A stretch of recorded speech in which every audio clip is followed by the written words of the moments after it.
Defiance rising. The message arrived on a quiet Tuesday morning. It flickered onto screens at every major observatory and government facility around the world simultaneously. The translation matrix took 12 seconds to process the alien language, and then the words appeared. To the species of Earth, stand down your primitive military forces. Representatives of the Xanthari Confederation will arrive within one planetary rotation to discuss terms of your integration. That was humanity's first contact with alien life. Not a message of peace or cooperation, but a command. Commander Ilara Chen stood in the United Nations Emergency Council chamber, her dress uniform crisp despite having been awake for 36 hours straight. The chamber buzzed with the nervous energy of 100 world leaders trying to decide humanity's fate in the face of the unknown. The scans we've taken of their approach vessels indicate technology at least 2 centuries beyond our most advanced systems, said General Williams, pointing to the holographic display. Their smallest scout ship could likely neutralize our entire orbital defense grid. Then we surrender, said the Russian president, his voice flat.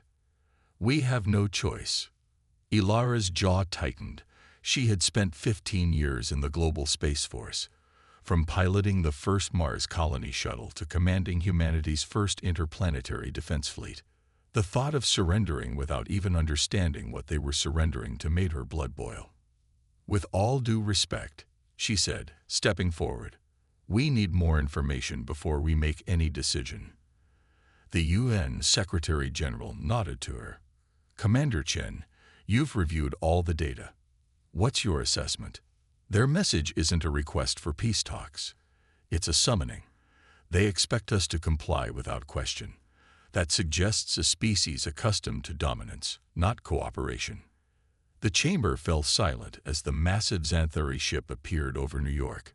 It hovered there, a dark metallic oval stretching nearly 2 kilometers long, casting shadows over skyscrapers. Smaller craft broke away, descending toward the UN building. The Xanthari delegates were tall, with iridescent scaled skin that shifted colors with their movements. Their 4 eyes, arranged in a diamond pattern, scanned the human representatives with what seemed like bored disdain.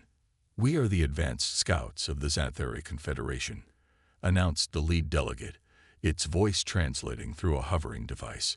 We govern 5,000 star systems across this galactic sector. Your species has been monitored since you developed primitive radio technology. We welcome peaceful contact, began the Secretary General. The Xanthari made a dismissive gesture. Peace is maintained through order. Your species will be categorized as a Class 3 developing world. You will cease all independent space exploration. You will provide resources according to quotas we will establish. You will receive limited technological assistance appropriate to your development level. And if we refuse? Asked Ilara, unable to contain herself. All 4 of the aliens' eyes focused on her. Refusing integration is not an option that has been presented to you.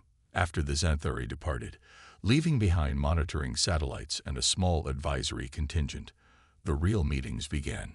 Behind closed doors, away from the alien observers, humanity's leaders gathered to determine their response. They're not here to help us, Ilara said, standing before the Security Council. They're here to exploit us. The limited technological assistance is just enough to make us better resource providers. We've analyzed their communication patterns, added Dr. Karim, the leading xenolinguistics expert. Their language doesn't even have equivalents for cooperation or equality between different species. They categorize all life forms hierarchically. The Chinese premier leaned forward. What are you suggesting, Commander? We cannot fight them. Not conventionally, Ilara agreed. But we have something they don't expect. They think we're compliant, docile. 6 months later, in a hidden facility beneath the Antarctic ice shelf, Ilara stood before the gleaming hull of humanity's secret response. The ESV Phoenix, Earth's first and only true interstellar vessel. They gave us just enough rope to hang ourselves, said Dr. Lena Okafor, the brilliant physicist who had reverse-engineered crucial components from Xanthari technology. Their monitoring systems focus on detecting known propulsion signatures and weapons energy. They never imagined we could adapt their own technology so quickly. The Phoenix was small by Xanthari standards, barely 300 meters long, but it incorporated everything humanity had secretly learned. Its hull contained metamaterials that absorbed scanning beams. Its drive system used principles the Xanthari considered theoretical and unsafe. "We have one shot at this," Ilara told the assembled crew of 65 specialists. Every person had been handpicked, not just for their skills, but for their adaptability and courage. "The moment we launch, we become fugitives from the most powerful force in this sector of the galaxy." Dr. Okafor nodded toward the ship. According to their own star charts, which they foolishly included in their educational materials, there are regions beyond Xanthari control, unclaimed systems where other species operate independently. "That's our destination," Ilara confirmed. "To find allies, technology, anything that could help Earth resist." The Xanthari delegate said something interesting, added Major David Park, head of security. They mentioned containment protocols for potentially disruptive species. "We're not the first to be treated this way." On launch day, Ilara took her position in the command chair. The crew worked with quiet efficiency, knowing that 60 seconds after power-up, the Xanthari would detect them. They would have exactly 3 minutes to clear Earth's atmosphere and engage the experimental drive before the Xanthari could intercept. "Final systems check complete," reported the operations officer. "We are go for launch." Ilara took a deep breath. The future of humanity depends on what we do next. Not just our freedom, but whether we crawl among the stars as servants or stand as equals. Launch the Phoenix. The ship rose silently through its underground tunnel, ice walls giving way to night sky. The moment they breached the surface, alarms began blaring.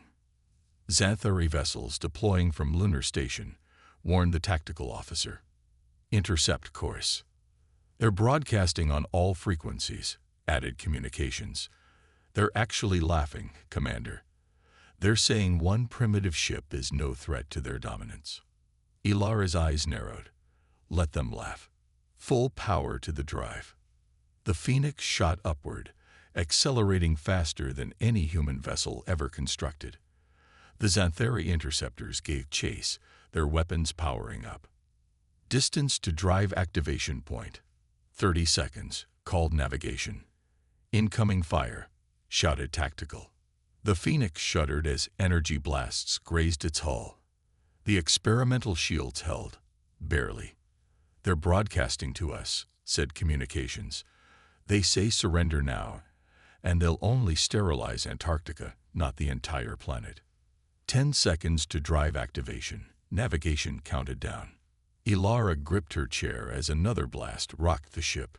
"Tell Earth we'll be back. And tell the Xanthari." She allowed herself a small smile. "Tell them they should have taken us more seriously." Drive activating now. The stars stretched into lines around them as the Phoenix vanished into the depths of space, leaving behind the stunned Xanthari forces and their frantic communications about the impossible human escape. For 3 months, the Phoenix traveled deeper into the galaxy, always one step ahead of Xanthari pursuit.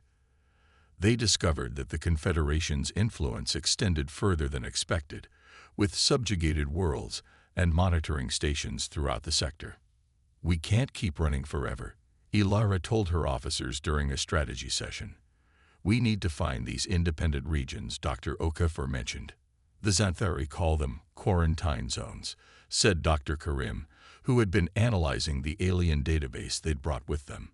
"Areas with unusual stellar phenomena or radiation that interfere with their technology." Major Park pointed to a star cluster on the holographic display. "This one's closest. The Orpheus cluster. Heavy radiation, dust clouds, unstable stars. Perfect place to hide if you don't want to be found." The Phoenix altered course, slipping through a dense nebula that masked their approach. As they emerged into the cluster, their sensors detected something unexpected: artificial structures. "We're being scanned," announced Tactical. "Multiple sources. Unknown vessels approaching, added the sensor officer. Designs don't match anything in the Xanthari database. Open communications, ordered Ilara. Broadcast on all frequencies. We are the ESV Phoenix from Earth. We seek allies against the Xanthari Confederation. For long moments, there was silence. Then the view screen activated, showing a being unlike any they had encountered. It appeared almost crystalline, with faceted features that refracted light. Humans, it said, its voice harmonious yet alien. You are far from your world. The Xanthari do not allow their subjects such freedom. We're not their subjects, Ilara replied. We rejected their terms. The crystalline being seemed to shimmer with interest. Yet you live. Your ship still flies. Fascinating. It paused. I am Vextil, speaker for the Outcast Alliance. For 10,000 years, we have hidden from Xanthari expansion. Those they could not conquer, they isolated. Those they could not control, they hunted to extinction. We need your help, said Ilara, and I believe we can help you in return. What could one ship of primitives offer the Alliance? Asked Vextil, though its tone seemed more curious than dismissive. Ilara smiled. Something the Xanthari never expected, a completely fresh perspective. We've already adapted their technology in ways they thought impossible. Imagine what we could do with yours. The Phoenix was escorted deeper into the cluster, where the true extent of the Outcast Alliance was revealed. Hidden space stations, shipyards, and habitats house dozens of species, all refugees from Xanthari dominance. They isolate promising species, explained Vextil as they toured the main station. Keep them divided, controlled, exploited. For millennia, this has been their method. But you escaped, said Ilara. At great cost. The alliance formed from the fragments of civilizations the Xanthari nearly destroyed. We survive, but we have never been strong enough to challenge them directly. Dr. Okafor, examining the alliance's technology, looked up with excitement. Commander, they've developed entirely different technological approaches. Their propulsion, weapons, and communications use principles the Xanthari never explored. Because the Xanthari eliminated any species that developed along these lines, added Vextil.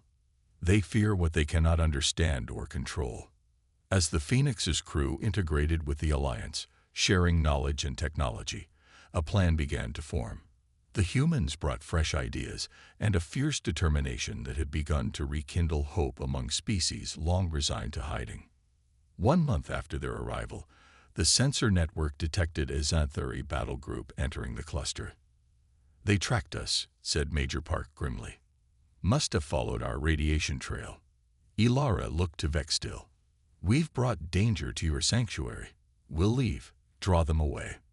No, said the crystalline being, its facets glowing with an inner light. For too long we have hidden.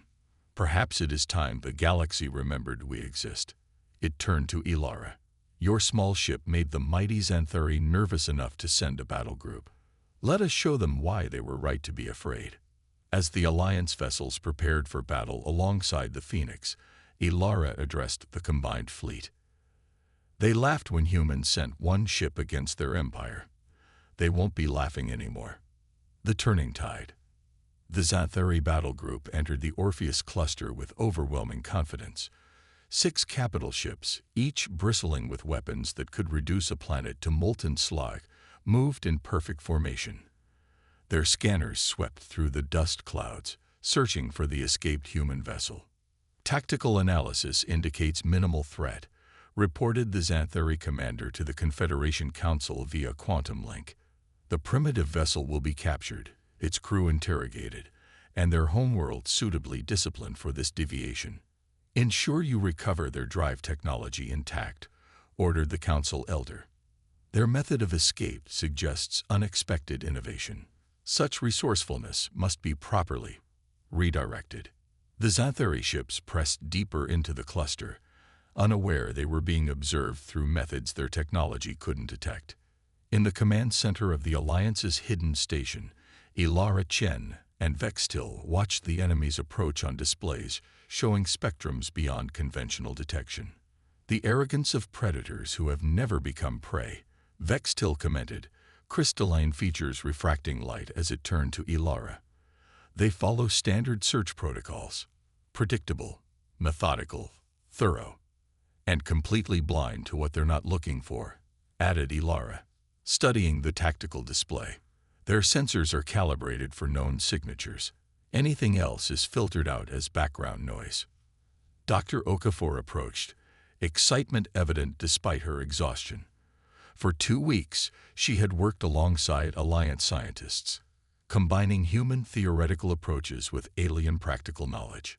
The phase shift generators are ready, she announced. We've installed them on all 23 vessels. The Xanthari won't see us until we're right on top of them. Major Park looked skeptical. We're still outnumbered and outgunned, but not outthought, Ilara replied. The Phoenix's sensor data shows 7 critical vulnerabilities in Xanthari ship design. They haven't needed to innovate defensively for centuries because no one has truly challenged them. The Alliance War Council gathered one final time before battle. Species that had hidden for generations now prepared to fight. The Meridae, with their multiphased vision that could perceive across dimensions. The Kaleri, whose silicon-based biology had allowed them to develop organic machine interfaces the Xanthari considered impossible. The Vextil's crystalline people, who communicated through light itself. Our species have survived separately, Vextil addressed them. Perhaps together, we can do more than survive. Ilara stepped forward. The Xanthari expect to find one damaged human vessel. Instead, they'll face an alliance they never knew existed. We attack in 3 waves, using the cluster's radiation pockets and dust clouds for cover. The Phoenix will lead the first strike. As the fleet dispersed to their positions, Dr. Karim approached Ilara with new intelligence. Commander, I've completed my analysis of their communication protocols. There's something significant. The Xanthari battlenet is centralized. All tactical decisions flow from the command ship. A single point of failure, Ilara realized. If we can disrupt that command ship, they won't know how to respond to the unexpected, Dr. Karim finished. The Alliance vessels glided silently through the cluster, their phase shift generators bending light and energy around them. On the Phoenix's bridge, Ilara gave the order that would change the course of galactic history. All ships, commence Operation Thunderbolt. The Phoenix dropped its phase shift first, appearing directly above the Xanthari command ship, like a ghost materializing from nothing. The aliens had just enough time to register shock before the human vessel opened fire. The weapons that struck the Xanthari vessel weren't the energy weapons they were familiar with. Instead, the Phoenix fired projectiles designed by Dr. Okafor, quantum-linked particles that passed through conventional shields as if they weren't there, detonating only when they reached specific molecular structures.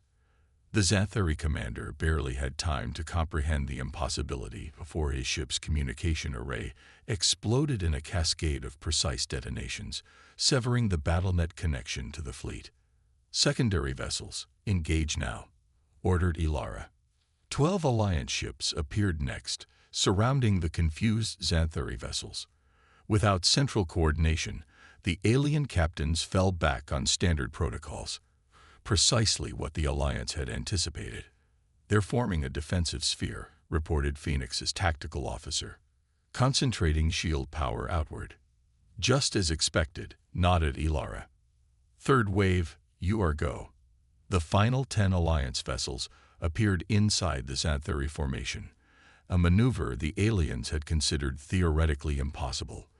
The battle devolved into chaos as the Xanthari, accustomed to fighting with overwhelming force against inferior opponents, found themselves outmaneuvered by seemingly primitive vessels. Confederation vessel attempting to transmit distress signal, announced communications. Let them, Ilara replied. By the time reinforcements arrive, this will be over. The battle lasted just 43 minutes. When it ended, 4 Xanthari capital ships had been disabled, 1 destroyed, and 1, the command vessel, captured intact. The Alliance had lost 3 ships, but had accomplished what no one had managed in thousands of years, a decisive victory against the Confederation. Ilara stood in the captured Xanthari Command Center. Surrounded by technology the Confederation had never shared with lesser species. Major Park's security team had secured the surviving crew, including the Xanthari commander who now stood before them, his scaled skin shifting to a mottled gray, a sign of extreme distress. "This violation cannot stand," the alien stated, his 4 eyes blinking in asynchronous patterns. "The Confederation controls 5,000 systems. You have won nothing but your own destruction." "We've won knowledge," corrected Ilara. "Your ship's database has already confirmed what we suspected. The Confederation isn't as dominant as you pretend. Your territory is overextended. You maintain control through fear and deception, not actual strength." The Xanthari commander's color shifted again, this time to a deep blue that Dr. Karim recognized as alarm. "You now face a choice," continued Ilara. "You can die for your Confederation's lies, or you can help us reshape this sector of the galaxy." For 3 months, the Alliance worked feverishly. The captured Xanthari vessel yielded technologies and strategic information beyond their expectations. Most valuable was the mapping data showing precisely how thin the Confederation's control actually was across vast regions. "They rule through proxies and automated systems," explained Dr. Karim. "Actual Xanthari presence is concentrated in only 8% of their claimed territory." Ilara studied the galactic map in the Alliance Command Center. "Then we target those systems first, the ones where their control is weakest. Not to destroy, but to liberate." "And Earth?" asked Vextil. "Your people remain under Xanthari surveillance." "That ends now," Ilara said firmly. "It's time to go home." The return journey to Earth took 2 weeks at maximum speed. The Phoenix led a fleet of 30 Alliance vessels, including the captured and repurposed Xanthari command ship, now renamed Liberation. They emerged from hyperspace at the edge of the solar system to discover the situation had deteriorated in their absence. "Detecting 10 Xanthari vessels in Earth orbit," reported Tactical. "They've established a full containment grid." Communications intercepted transmissions from the surface. The Xanthari Advisory Force had taken direct control of major cities following the Phoenix's escape, implementing harsh restrictions to prevent further deviations. "They never expected us to return," said Ilara grimly. "Much less with friends." The Alliance fleet approached Earth under stealth, using the technology that had proven so effective in the Orpheus cluster. In a precise, coordinated assault, they disabled the Xanthari orbital platforms before the aliens could respond. The liberation of Earth took just 6 hours. When it was over, the Xanthari forces surrendered, faced with technologies they had never encountered and tactics they had no protocols for. In the aftermath, Ilara and Vextil addressed the United Nations, with representatives from a dozen Alliance species standing alongside them. "Humanity stands at a crossroads," Ilara told the assembled leaders. "The galaxy is larger, more complex, and more dangerous than we ever imagined. But it's also filled with potential allies who have lived under the same oppression. The Xanthari Confederation has maintained power by keeping species isolated and ignorant of each other," added Vextil. "That ends today. We propose a new alliance, not built on domination, but cooperation between equals." 3 years later, Ilara stood on the observation deck of Harmony Station, the massive space habitat orbiting Earth that served as headquarters for the newly formed Free Systems Alliance. Below, construction teams from a dozen species worked alongside humans, building the interstellar fleet that would ensure their continued independence. Dr. Okafor joined her, now serving as Director of Cooperative Technologies. The Xanthari Council has finally agreed to formal recognition of the Free Systems. They're sending a diplomatic delegation next month. "On our terms this time," noted Ilara. "They're still struggling to understand what happened," Dr. Okafor said with a smile.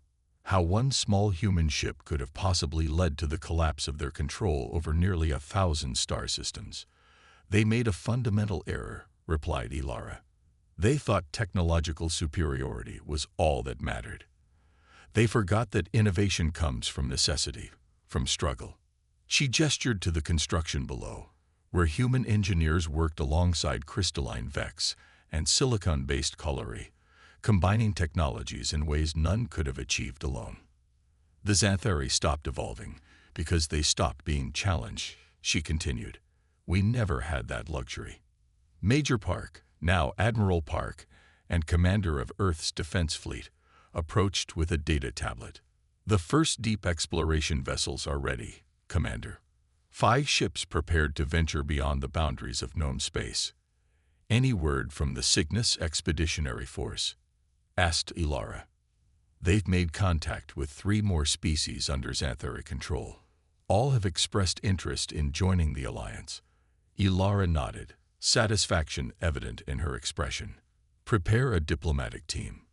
As the officers departed, Ilara remained at the viewport, watching Earth rotate below. The Xanthari satellites that had once monitored humanity's every move were gone, replaced by defense platforms of human and alliance design. Dr. Karim joined her, having just returned from the frontier where she had been establishing communication protocols with newly contacted species. I've been studying the oldest Xanthari records from their command ship, he said. There's something interesting. Thousands of years ago, they encountered another species that resembled humans in their adaptability and innovation. What happened to them? Asked Ilara. The records are deliberately vague, but reading between the lines, the Xanthari were so threatened they enacted their only planetary sterilization. They wiped out the entire species, and then created protocols to ensure no other species could develop the same way, Ilara concluded, by separating potential rivals, restricting technology transfer, keeping everyone dependent. Exactly, nodded Dr. Karim. But they never considered that one day, a species might slip through their containment. That one ship might change everything. Ilara watched as a new vessel emerged from Earth's shipyards, larger than the Phoenix, incorporating technologies from a dozen worlds. They laughed when we sent one ship, she said quietly. They won't make that mistake again. The new vessel's engines flared to life, burning with a brilliant blue light as it accelerated away from Earth, heading outward to the stars. Not alone this time, but leading a fleet. Not running in fear, but advancing with purpose. Behind it, illuminated by Earth's sun, the shipyard continued its work. Dozens more vessels took shape, each carrying the combined knowledge and determination of species who had learned the most important lesson in the galaxy. Freedom must sometimes be fought for, but it need not be fought for alone. In the vast chambers of the Xanthari High Council, the news of another system joining the Free Alliance was met with grim silence. The eldest member, scales faded with age, addressed the gathering. How did we not foresee this? One primitive vessel, one escaped world. A younger counselor responded, we believed isolation and technological restriction would contain them. We were wrong. No, corrected the eldest, eyes focusing on the galactic display where nearly a third of their former territory now shone with the colors of the Free Alliance. Our error was more fundamental. We thought we were containing a threat. The display zoomed in on Earth, showing the massive construction projects and the flow of ships from a dozen worlds. Instead, the eldest continued, we were preventing our own salvation. These humans, they do not seek to destroy, but to unite. They build where we would conquer. They share where we would hoard. What will become of the Confederation? Asked another counselor. The eldest's scales shifted to a color none had seen before, one that the ancient records identified as hope. Perhaps, the eldest said slowly, we might learn from them. Perhaps it is time for the Xanthari to remember what it means to evolve. Outside, beyond the council chambers, the first joint human-Xanthari scientific mission prepared for launch. A new chapter in galactic history had begun, all because a single human ship had dared to defy an empire. The galaxy had laughed when humans sent one ship. Now, it listened when humanity spoke.